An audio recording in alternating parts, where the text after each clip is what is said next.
السلام علیکم۔ وعلیکم السلام۔ میرا دوسرا سوال ابھی میں بول جاؤں گی، وہ یہ ہے کہ میں نے سنا ہے کہ حضرت عمر کے دور میں ایک بڑھیا آئی ان کے پاس اور اس نے کہا کہ اے عمر، زمین میرا سارا تیل پی گئی ہے اور اسے کو میرا تیل واپس کرے۔ جی تو حضرت عمر رضی اللہ تعالیٰ عنہ زمین پر زور سے لاٹھی مارتے ہیں اور جی کہتے ہیں کہ اے زمین، اس بڑھیا کا تیل واپس کر دے، نہیں تو میں تجھ میں کسی بے نمازی کو دفن کر دوں گا۔ تو زمین گھبرا جاتی ہے اور جو تیل ہوتا ہے وہ واپس کر دیتی ہے۔ تو کیا یہ واقعہ حقیقت پر مبنی ہے؟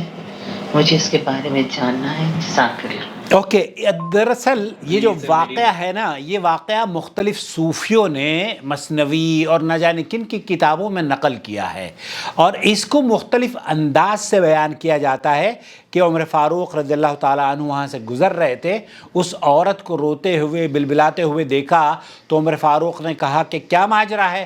اس نے کہا میرا تیل زمین پر گرا تھا اور زمین نے اسے پی لیا ہے اور مجھے تیل کی اشد ضرورت ہے۔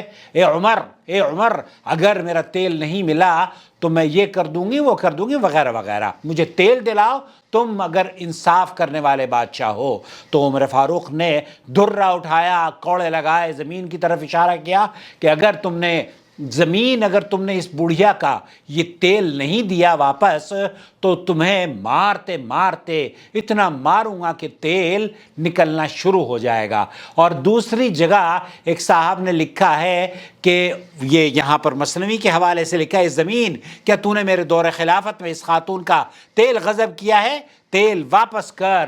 فرمایا جب اس عورت کو یہ کہا یا اس زمین کو یہ کہا کہ تیل واپس کر، زمین نے تیل اگل دیا اور تیل نکل آیا۔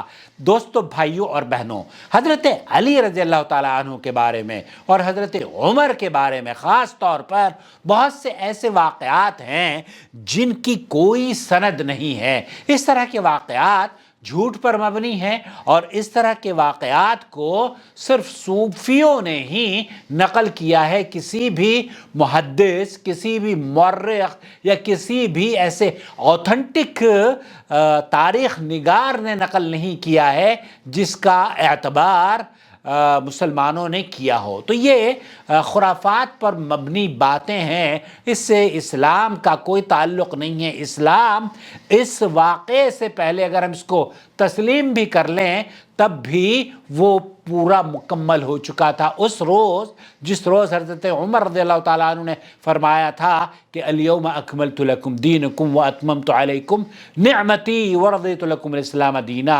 یہ تو دین ہمارا مکمل ہے اور یہ تو ہمارے عید کے دن نازل ہوا ہے۔ تو بہرحال عید کے دن مکمل ہو گیا تھا یہ دین، اور اس دین میں اس طرح کے واقعات کی کوئی حیثیت نہیں ہے سوائے اس کے کہ صوفیوں نے اپنے بدعقیدگی کو ظاہر کرنے کے لیے بہت سارے گھڑ کے ایسے قصے لوگوں میں شیئر کر رکھے ہیں۔ ہمارا خیال رکھیں۔ والسلام علیکم ورحمۃ اللہ وبرکاتہ۔